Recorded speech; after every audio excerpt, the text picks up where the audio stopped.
Welcome to Kushala media. సోమవారం రాత్రి నుంచి కురిసిన వర్షం ఆత్మకూరులోని లోతట్టు ప్రాంతాలు, శివారు కాలనీలను అతలాకుతలం చేసింది.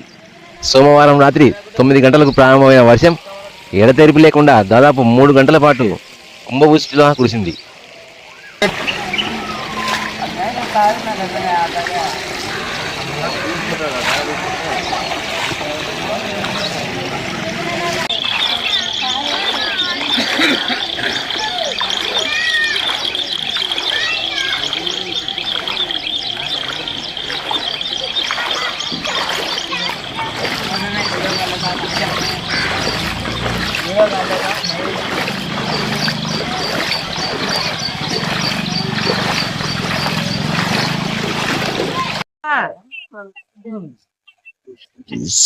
మీ పెద్ద వాన పడింది, గేరి ఇబ్బందిలో ఉంది, కొంచెం చూడండి నాయనా.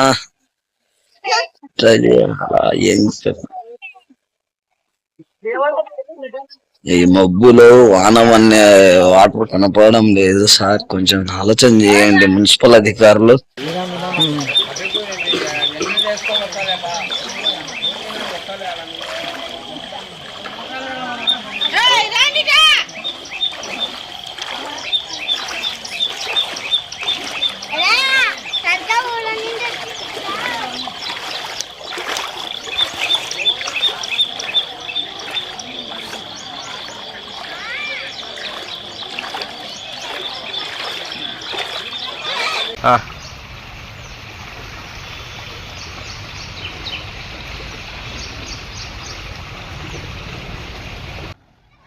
వర్షం కురుస్తున్నంతసేపు ఎలాంటి గాలి లేకపోవడంతో అత్యధికంగా వర్షపాతం నమోదైంది.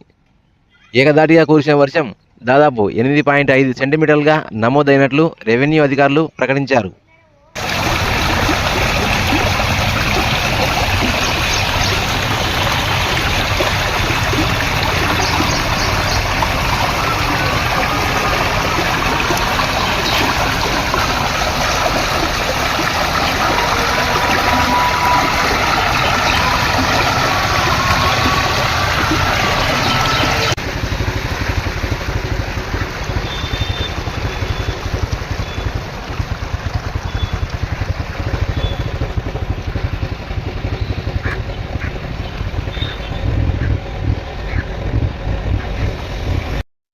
తెల్లవారుజాము వరకు కురిసిన ఈ వర్షంతో లోతట్టు కాలనీలు, శివారు కాలనీలైన ఏకలవ్య నగర్, ఇందిరానగర్, సాయిబాబా నగర్, అక్కిరాజ్ కాలనీ, హుసేన్ షా నగర్, గరీబ్ నగర్ తదితర కాలనీల్లోని వీధులన్నీ జలమయమయ్యాయి.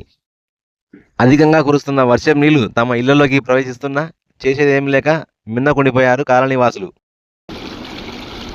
మేజర్ పంచాయతీగా కొనసాగుతున్న ఆత్మకూరు పట్టణాన్ని మున్సిపాలిటీగా మార్చినప్పటికీ సరైన మురుగు కాలువలు, డ్రైనేజీ వ్యవస్థ లేకపోవడంతో వర్షపు నీళ్ళన్నీ తమ ఇళ్లలోకి ప్రవేశించి తమను ఇబ్బందులకు గురి చేస్తున్నాయంటూ కాలనీ వాసులు ఆవేదన వ్యక్తం చేస్తున్నారు. ఈ వరద నీరు రోజుల తరబడి ఇళ్లలో ఉండడం వల్ల వంటలు చేసుకోవడం కూడా సాధ్యం కావడం లేదు. దీంతో స్పందించిన కొంతమంది దాతలు సామూహికంగా వంటలు తయారు చేసి వడ్డిస్తున్నారు.